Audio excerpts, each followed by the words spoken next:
Yuli the Monster Diaz joins us there, coming off a victory. What's going on, Yuli? What's going on, brothers? How you guys doing, man? I appreciate the opportunity again. Thank you.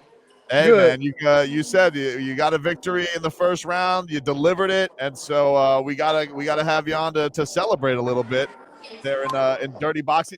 You probably had one of the most chaotic fights of the night because Brian comes out of the gate, and you guys have fought before. And we talked about this. We didn't really know how the rule set was going to go and all that because it's a new sport. But I knew one thing was he can't come out of the gate and try and tackle you. What is your reaction in the moment when he's just like throwing the rule book out the window? Honestly, my reaction in the moment was that it was a great takedown. I felt myself get lifted off my legs and I landed right on my back. But I know you were ringside watching. I got up immediately to try to destroy him, but the referee got in the way. Did you after the fight? Did you ask him why did you do that? Well, no, in the middle of the fight, once the referee got in the way and he let us fight again, he came up to me and he's like, oh man, I'm sorry, but I heard after the fight he had made an announcement, so, like he said he had a surprise for everybody. I guess that was a surprise to try to tackle me. Yeah, it was a wild So fight. yeah, Yuli, I want to ask you this, because you've done bare knuckles, you've done pretty much everything. I noticed in bare knuckles, when I went to bare knuckles, they're a little more hesitant to punch because it's bare knuckles, right? Is dirty boxing more aggressive because you have the gloves on, or there's still a certain level of you got to be a little hesitant because of the elbows and all the other things can come at you? so as for me, I think I like dirty boxing. Anything with gloves on your hands after you do bare knuckle is a lot easier for me. You get punched with some gloves on. It's not the same as bare knuckle. So for me, there wasn't really no hesitancy. But once you're on the inside, they allow the elbows, they allow the dirty boxing. So you do got to watch yourself when you're in there. But I like it. I love this sport a lot. It's a brand new sport, and I'm honored to be one of the first guys ever fighting on it. So it was an amazing show too. We had Brendan doing a great job down on the sideline. It was fun, man. I had a hell of a time, and all of the fights flew by. And then, of course, after it got to normalcy in yours, you went and finished off buying quickly, which then led to you calling out Platinum Mike Perry. Did you have that in your mind the entire time that fight week? Like this was going to be the plan after your win, or did you wanted to call out the chief violence officer of the sport? I did. I had this planned all along.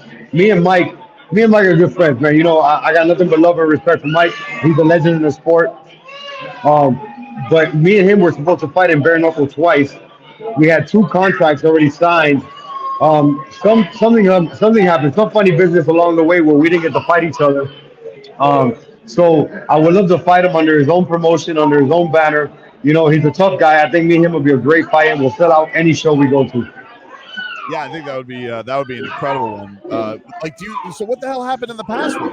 Like you thought all along in the past matchups, and then when do you find out I'm not fighting Mike Perry? So I did. This was a few years ago when I was fighting for BKFC. I was going to be a second opponent.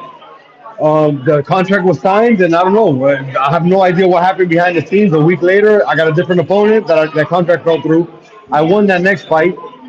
They got me again against Mike Perry. I actually spoke to him. We texted on Instagram. Look, I told him, look, man, I just got a contract with your name on it. I got nothing but love and respect, but let's handle business. He goes, all right, let's do it. And then again, later on down the line, I have no idea what happened. That's got to be really frustrating as a fighter. It is. It's happened to me a few times in that promotion, but I switched over promotions, and it was smooth sailing once I did that. Talking to Yuli the Monster Diaz, coming off a win at Dirty Boxing Championship 1 a couple of weeks ago over Ryan Maxwell, a first round knockout finish. So, you get into this situation, how did you feel the whole rules played out? How did you just like the feel of it once things got settled down with the wild takedown at the start? Man, that set the tone. So after that, everything was just smooth sailing, man. I felt good in there. I felt comfortable. Like I said, once I got gloves in my hands and I don't get hit with gloves, it's a different feeling. It's less jitters for me. So it was an exciting night. You were there ringside. You saw how many stars were there, how packed the place was. When I came out, I got a standing ovation. The city's always out there for me, so it was an amazing night, man. I loved it, every ounce of it. And you had Trick Daddy in the ring with you I afterwards. had Trick Daddy walk me out, the mayor of Miami. So shout out to Trick, man. So we definitely brought out, we brought out the big guns.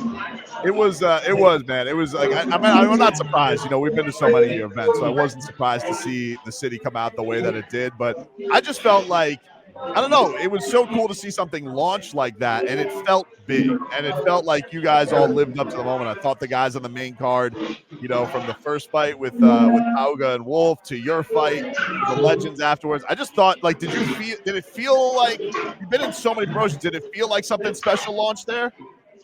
It definitely did feel like something special, man. And that was like right in my backyard, so it made it that much more special. I was a feature fight before Andrea Arlovsky and Yoel Romero. Yoel is a great friend of mine. Arlovsky is a legend in the fight game as well as Yoel is. I've been watching these guys come up in their fight, and for me to be, the fight leading to them to fight was just amazing. And again, a big thing for me is being on the DBX one. I know they had a show prior, but this was their actual real first show. I was on it. We basically headlined the card. We killed it. We brought out all the fans. Stars were there. I got to meet Patrick Bet David. That was cool. It was star-studded, man. A great event. It was fun, man. I think the next one will be even bigger. So it was great to see you in action. You got anything coming up, Yuli, that you want to promote? Anything in the community or any events coming up? Are you going to kick back and relax for a little bit? Well, right now I'm in South Carolina. There's some bare knuckle boxing fights in here on Friday. Everybody knows I'm commentating. I work with the company, so I'll be up here. So guys, look out for BKB this Friday. Tune in. And I'll be fighting back on the next Dirty Boxing card. I'm not sure when it's looking like. I think either May or June, but I'll be on that card. And I'm looking forward to working with you again, brother. You on the sideline calling my fights, man. It's exciting. It was exciting, man. You're the best, man. Take care, Yuli. Thank you, guys. Thank you, guys. Right. I appreciate it, guys. Yuli, the Monster Diaz. Always appreciate him. He's one of the guys that we've had on the show long before, he really started hitting the circuit. Yeah. No, before he was record breaking and all that, we were having like that always fascinated me when we get into we could always tell when we go to these cards and it'd be like, man, how does this guy he's got a following that obviously is there because he's getting all of the city to come out and watch him. Right. But it's cool to see that rise up happen. He frequents the Improv a lot.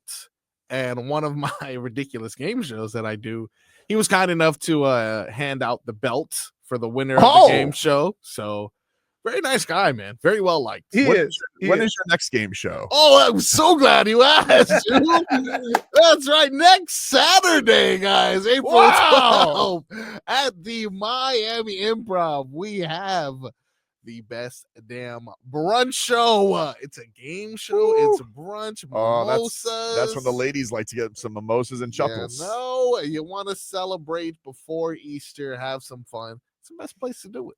Man, you're something. You are. You're something. So we've had what was the card we went to in the Hard Rock where a brawl between fans started? That was his fight. Okay. That was his fight. I believe somebody hit somebody with a purse. I saw a purse. Yeah. Hey. That was years ago. That was like 7 years ago. Yeah. A while ago. Then somebody got not his fight, but then after that fight, I think it was Harold Calderon, JD Martinez, maybe. I don't remember exactly. But somebody got, not one of the fighters, but the fans, somebody got laid out in the bathroom. Oh, my God. Like these fights went all into the hallway, to the bathrooms. I'm like, it was all over the Hard Rock. There was, that was something. Because you know, like that Hard Rock bathroom, when you go in, like, you know how it's like you go into a bathroom, but you have to kind of creep around the wall because they got lasers on. But like, I just remember peeking around like the men's side, and I just see feet pointing up. Just like, what happened? Okay. Yeah. Not a good look. Not a good look at all. Dude, listen. That was the craziest was when we went to Titan FC and in the cage, the dude knocked Buddy out cold. Oh. And for whatever reason, the mother took offense to this. Oh yeah, the mom got And- mad and wanted to kick the guy's ass. Yeah, Oh, kick the guy's ass, dude. And I'm just like, what like, is do- happening Do right you now? see what he just did to your son? okay. They got the oxygen mask out. Yes, dude. I'm telling you, he laid there with no movement for like 3 minutes. Oh my god. He got knocked out, and Mama wasn't having it. It's pretty wild. I mean, like, dude, this is the cool thing to see. Like, we've been to so many things down here, but that did feel special. It felt like an event night. It was hobnobbery with kicking ass. Right. It looked special. It looked cool. It was fun. I It was just fun. you very rarely hear somebody say, "Oh, I can fight all day when we use gloves," because that don't hurt. It's true.